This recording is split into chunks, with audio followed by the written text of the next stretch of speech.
(1982). The World Chess Federation FIDE is a strong organisation, still fully in control of the game's ultimate title. The championship cycle lasts 3 years, meaning there's plenty of time to reflect on opportunities missed, if there's a slip on the way. 3 painful years of reflection if you are young and ambitious. The next stage awaiting Kasparov would be the interzonal tournament, a gathering of qualified stars from around the world. A select few would advance to an ever longer series of knockout matches. The lone survivor of this exhausting process would earn a shot at the supreme champion, Anatoly Karpov. The final battle would be a match of unlimited length, the crown going to the first to win 6 games. Not only was the chess world a very different place in 1982, it is important to keep in mind the Iron Curtain was firmly in place. The Soviet Union was wired with paranoia, run by invisible connections, and a KGB microphone was presumed to be in every room. Cold War politics were still very much the order of the day, and 2-time title challenger Viktor Korchnoi was a defector, an enemy of the state. The championship cycle in 1982 would be the swan song of much of the old regime. The great heroes of the golden age of Soviet chess, including defector Korchnoi himself, were about to leave the stage to the 2 unquestioned titans of the game, Karpov and Kasparov. And the winds of political change were also beginning to stir, and the brash renegade Kasparov would be at the right place at the right time to capitalize on the new climate. Returning to the star of our show, Kasparov had one preliminary goal to take care of before turning his attention to the small matter of fighting for the World Championship, winning a super tournament. As part of his consigning old heroes to history, Kasparov had the matter of revenge to settle against ex-champion Tigran Petrosian. Kasparov had gone down in flames against him twice, victimized by Petrosian's patented defensive wizardry. This time, Kasparov reveals a quieter side to his maturing style and crushes the old maestro like a bug. 1982 was purely the result of this game, which had tremendous impression on chess journalists. And when the game was over, I got one of the sort of journalists murmuring in my ear that, Garry, you'll get an Oscar. No doubt about it, because everybody was stunned when the game was over. So Korchnoi played d4, and before the game I had another accident because I did not want to follow these rules, and I told Krogius, who was the head of our delegation and the head of Soviet chess at that time, that I would shake Korchnoi's hand. And he was jumping, shouting, "You can't." I said, "If you don't like me shaking his hand, Karpov can play, or Pologoyevsky." So then he called this guy, a KGB guy who was on the team, and they had a session with me, and I said, "I'm going to shake his hand." Very, very clear, I'm going to shake his hand. And so they had very little choice, and they've decided, okay, you can do it, because, if you shake your hand and you lose, that's very good, because you will be even more vulnerable. And there's even a picture that Korchnoi came in, and he just didn't look at me, just make a move. And you could see that I was a bit, up on my chair, trying to shake the hand. But and then later, first Lev and then Victor, they told me that they made a decision not to embarrass me. In fact, Korchnoi even didn't know that I was ready to shake the hand. But it's a nice, body language, because I was a bit up, and Korchnoi didn't even look at me, just pushed deep on. And so the historical game has started. I wanted to play King's Indian, but after G3 I decided to switch to Benoni, because I was a big fan of Benoni for quite a while. It started in Baku with Magiramov, was my friend and teammate in Azerbaijan team. We studied a lot of Benoni. I played, not with a big success, but it was, at that time one of the favorite openings. So Korchnoi didn't opt for knight f3, the quiet option. He just went for the most complicated line. So at that time the line was not yet well developed, I just made some normal theoretical moves, and here Black had a choice to play knight b6 or knight e5. So knight b6 is more solid, and that gives Black a very reasonable game. Knight e5 is is the sharpest continuation, and I suspect it's actually sound, 95. nah, I think it's fine. I guess both lines are fine for black. No Because, problem, 96 for sure, but this is much more fun. oh yeah, oh absolutely.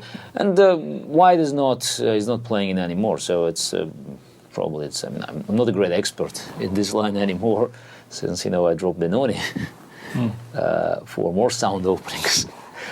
So, but knight a3, knight h5, e4, rook f8. So that was one of the big innovations, because before black tried to play f5 and it didn't work. So rook f8 is just a quiet preparation of f5, and obviously after g4, black could sacrifice a piece by playing queen h4, and then bishop takes h3. So I believe there was a Timon game from 1980. yeah, Korchnoi played king h2, and here again I made the move that was considered to be the most dynamic at that time, but eventually instead of f5, bishop d7 was a better option. I think it was later played by. I had made some analysis and I just followed one of the John Nunn's game, but it's tentative. I mean, there's a line that I've just analyzed up to this point, but was perpetual. So this is the see. Okay, tentative, not forced. So try to use computer, but f5, looked more natural for me. If I play rook f8, I have to play f5. So you're telling me you're sitting down to play this game. You're going to check the guy's hand. You've had a big row with the big chiefs, and you're making moves like these. But knowing full well that if you lose this game, it's not going to go good. It's the same happened November 9, 85. I played not for draw. I played the chess I believed I had to play. I at the crucial moments of my career, I always did what I believed was right. So if I had no choice but to play f5 and then to play b5, sacrifice pieces, and if that's the best way to go, I do it.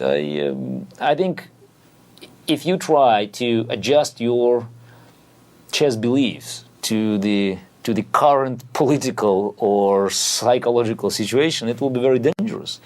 The only way to succeed is just to play the moves you consider to be the best. Certainly worked. So it worked, in 82, it worked in 85, and ever since. So f5, f4, and now b5. So there were a couple of games played at that time, but when I look today at this position, I get sick. It's not, definitely black does not have enough clout to support its very ambitious opening strategy. What are you saying? That black is fundamentally unsound here? Yes, yes. I think it's fundamentally unsound. So, but at that time, probably I didn't realize it, and I believed in dynamics. So I believed there would be something to throw at the table, because I expected the opponent to make a mistake. I mean, there are too many. Black still has too many pieces, so that's why it's very far from over. You can always create threats, and at the end of the day, we are playing chess, not analyzing game. So, and Korchnoi took on b5. It was the right decision. And f takes e5 didn't work, as I shown. Black had a very good compensation. And take was a knight. So, to eliminate this pawn, prevent black from playing b4. Also, to have knight on b5, rook can go to a7. So white has an extra pawn and a very good position. I took on e4. And again, Korchnoi made a right decision, and that was a very strong move. He took on e4, but obviously by making all these moves, I mean, Korchnoi was losing time, as myself. So it's very easy to say black is unsound, but when you play white, and it's 1982, it's a pre-computer era, and the opening series is not yet developed, so you have to consider that you are missing something, because black still have some threats. And also, I guess this is a game between top grandmasters of the early 1980s, are you saying? It's not to be seen today, such a style. Yeah, it's between number 2 and number 3 probably. Okay, one of us was number 2, one was number 3 probably at that time. But because of the advent of computers, you wouldn't play so riskily now in the opening. Yeah, because in today's chess, if one of the games of that type is played, then dozens of players, professional players, will use their computers, analyze it. So within 1 month, you will know the outcome of these complications. So in 82, it took ages, I mean months and months for people to analyze position that today it's not that complicated. And in fact, I've discovered many mistakes in analysis that took hours and hours from different grandmasters.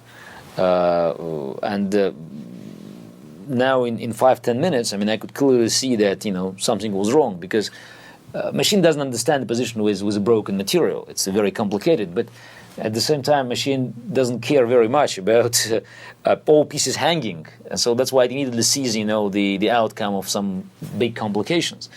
But again, in 1982, it was a sound game. So this game belongs to 80s. And well, I know, looking at lots of the analysis I've seen, it was very, very hard to show a clear advantage for white. Yeah, I mean, Black's plan is aventouristic and it's not going to work. But in 1982, it worked, and it was not easy to prove even after the game that, you know, Black had to lose. Tal was on your team, wasn't he? Tal was on my team. Did he say much about this game afterwards? No, Tal was quiet about the game, and Karpov and Belevsky, they were quite upset, and they wanted just to prove that White was winning. So obviously, well, Belevsky for classical reasons and Karpov for political reasons, perhaps. Yeah, yes, that's yeah. Belevsky didn't believe this kind of chess had the rights to exist. And Karpov didn't believe you.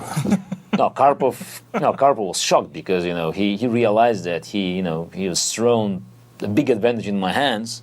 And you know, instead of playing Korchnoi and making a draw with Black, you know, he just gave me an opportunity to elevate myself in the eyes of the world of chess. And also, the Chess Olympiad is the best place to have such a game, because you have the entire world of chess watching you. And this game, you know, probably paralyzed the entire, you know, Olympiad, because people were just rounding, as close as they could to the table, because, you know, that's the main stage was not open for an entry, and I guess at that time they closed, had some more precautions. I don't remember, because I was sitting there and just not even moving, and I was solely concentrated on the game of chess. I've seen a photograph where even Karpov and Belevsky are some way away from you, watching it. So Korchnoi took with on e4 and analyzed its moves like knight takes d6, f takes e5, knight a7. So one of the problems I anticipated, and that would be unpleasant for Korchnoi, that Korchnoi always like to take a material. So that's why I guess knight on e5 was sort of an insult for him. So it's the pawn on f4 and knight on e5. So it's every move, and the knight was there for quite a few moves. I mean, Korchnoi looked at this knight, and I guess, you know, he just wanted to take it. So, and eventually he did in a very bad moment. But for Korchnoi, for someone who had a reputation, and he liked his reputation of taking any sacrifice, any offer from his opponent, knight on e5 was even more than teasing. You know, he was there. He didn't want to go anywhere, and I guess it was a major psychological disturbance for Victor. But anyway, he resisted temptation. He took on e4 with the bishop, and I, just remember the raking commentaries, and he told me, you know, that when he entered the hall and he saw this game, he looked at this position. I guess maybe it was a position before f5 takes e4. I thought it was Black's move. Yeah, and he didn't like the position, and he was thinking like, knight f7, but it's very, very bad. So and then he realized it's a White's move, and he reconsidered. So suddenly, he realized that it's probably not bad, because knight could stay on e5, and as long as knight stays on e5, Black is in business. So I played bishop d7. The only thing you can do is just to attack. And again, Korchnoi had a big choice. You know, you could go on a3, you can take on d6. But, for instance, after knight takes d6, there's a very interesting move, rook b6.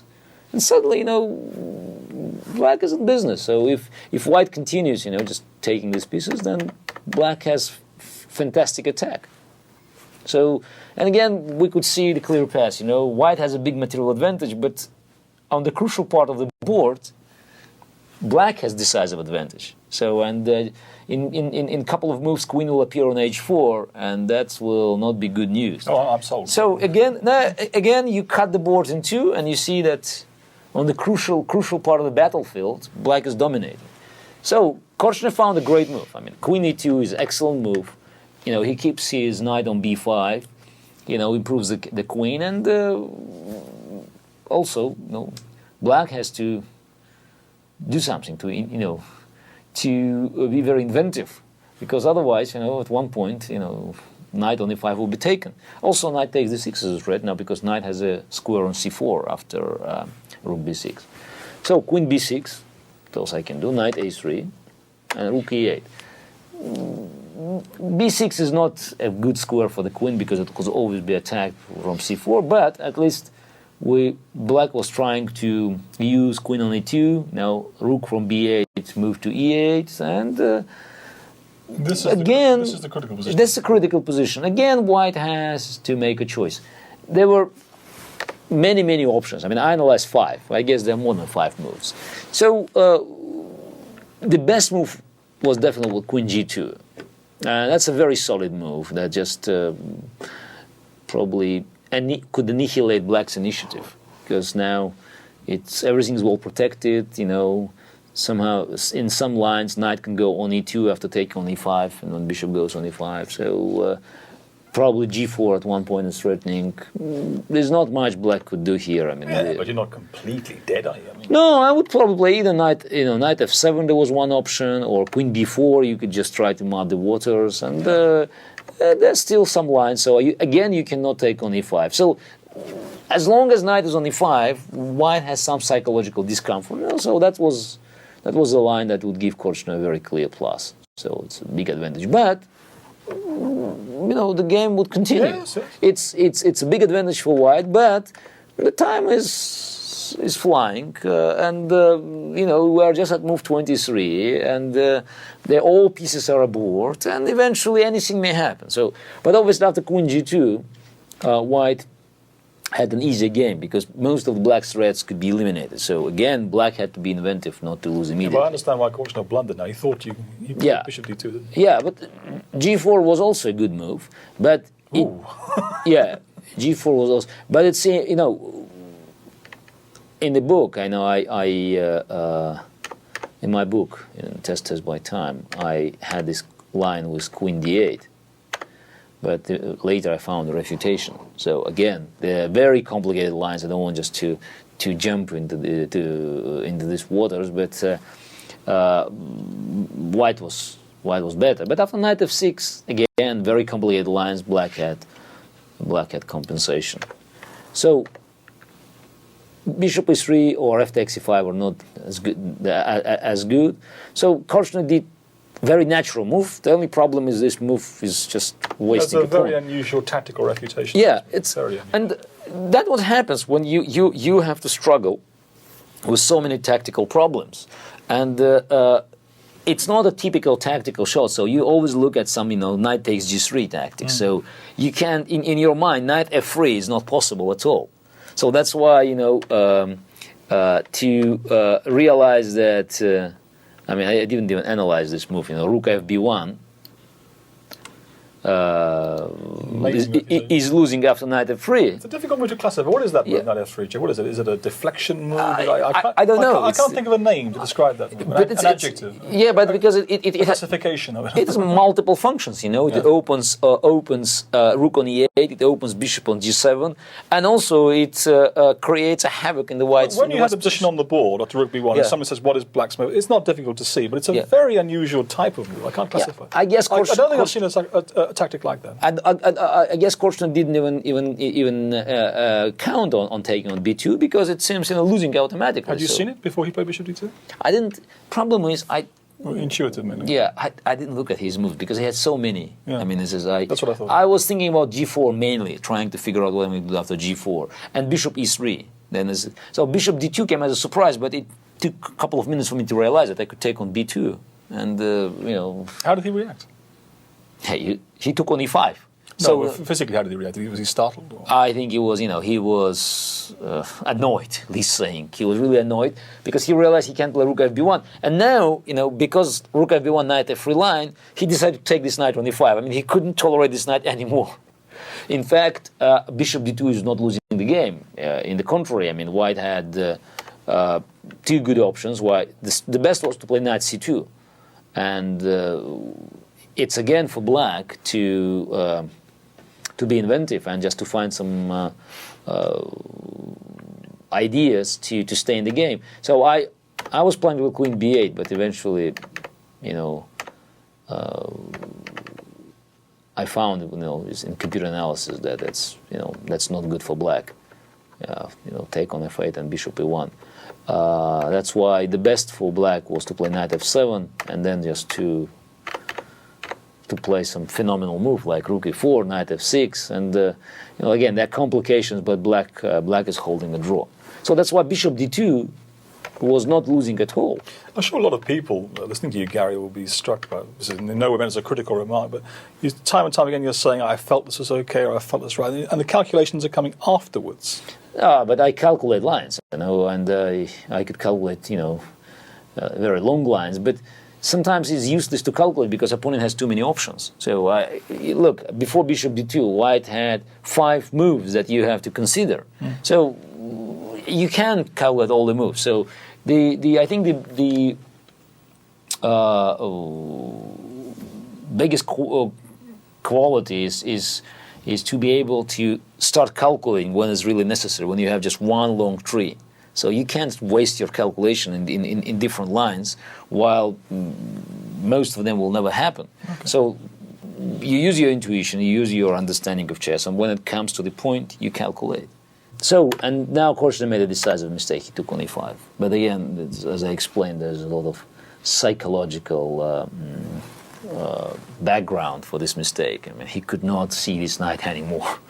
Suddenly this knight was creating threats, and he took the knight. But that was the worst moment, because after bishop e5, suddenly the entire position is collapsing. So knight c4 looks nice, but then knight g3, the strategy comes from g3, and so it seems that knight on c4 cannot take bishop on e5 and queen on b2 at the same time. Well, at first glance, I would have thought this game is over, but there were some more adventures, weren't there? Oh, absolutely. No, the game is over.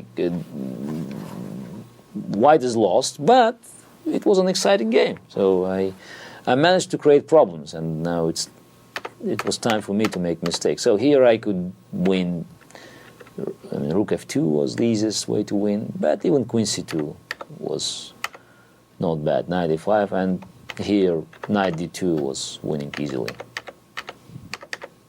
And that's very simple line. But now I was overexcited, and Korchnoi was already in time trouble. So why not play rook f2? So it seems so natural. And suddenly after rook a2, I realized there are problems. In fact, I managed to avoid playing bishop takes h3, and here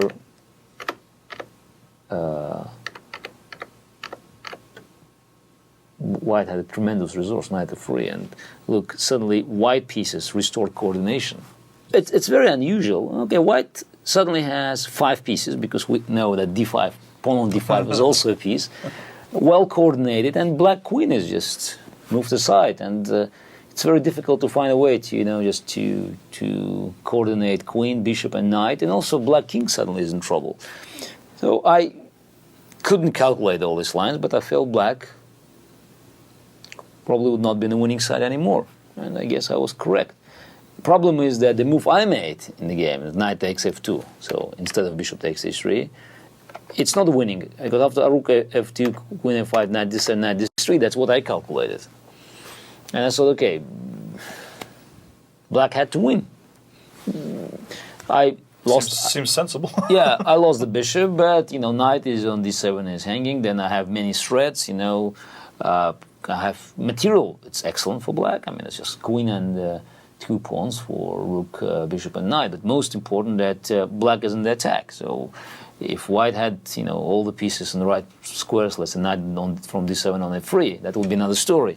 But under current circumstances, black should be winning because I didn't see a way for white to save the material. I mean, what his typical line? If knight goes on b6, and that's what I could see, and we'll go knight f4, and yeah, due to the threats, to the mating threats, white eventually is losing the knight. Queen gives checks either on f6, on f5, or on c1. Loose pieces drop off. Yeah. So and I expected to win because white's pieces are not coordinated, and it was amazing that eventually the draw was found. Started with rook a8, and it took some time because rook a8, rook a7, it was analyzed immediately after the game, but we all saw that after king f8, king d8, black has to win. It's the knight f7 check, which looked most natural, and it would lead to, by force, to a very funny endgame, which is totally won for black. But simple move rook a8 check sends black king back home on the king side, because if you go on c7, then it's time for white pieces to create miracles. Just goes to show you there's hope anywhere. There's hope if you can win that. Yeah. So Korchnoi missed this opportunity. He I think Short was one of the first people to find out. I don't know who found it. I think it was Short. I was told much later about it because even after Olympiad, I showed this game in Moscow for chess fans, and I was still convinced black was winning after What, some rook lecture? rook a7. Yeah, I had a lecture, and in fact I showed this line with the endgame, knight versus 3 pawns. Yeah. I believed it was winning. Well, yes. So Korchnoi missed it. He played bishop h6. I shouldn't criticize him too much for missing that. Oh, but he was in a severe time trouble. If he had 20 minutes, very hard to see that. Yeah, but he probably had 20 seconds. So, and then rook a8, king f7, and he played rook h8, which was a bad move. The best one was knight a4, and alongside was g5, which is also a good move. Black could play queen e7, which would probably be the simplest way to win, and then it's an endgame that gives white very little hope, if any. So Korchnoi missed this chance. Also he played rook h8, and after king f6, okay, now the game is over because black king escaped from sort of little cage on f7. It's extraordinary how did you have from nothing the guy got some chances. It was amazing. Yeah. So now, quite a few seconds to go on Korchnoi's clock. He played king f3, and I had enough time to see that I could take pawn on h3. So I don't know what's happened first. Either he resigned or he lost on time, because it's happened simultaneously. So the game was won, and I was very happy. I can't even describe, all my feelings, because it was not just an ordinary win. I felt that, by winning this game in such a style, I bring myself to and you were talking about new these level. Restrictions on talking or shaking hands with Korchnoi. Did you talk to him afterwards? No, he left. He left immediately. He just signed the score sheet and left immediately. And so that may also have been to avoid embarrassing you. No, I think he was upset. He was very tired. It was a big fight, and I think he was not in the mood to talk at all. Even if he wanted to, even if he wanted just to have a word with me. So I guess after such a game, you are not in the right mood to discuss all these complications with your opponent.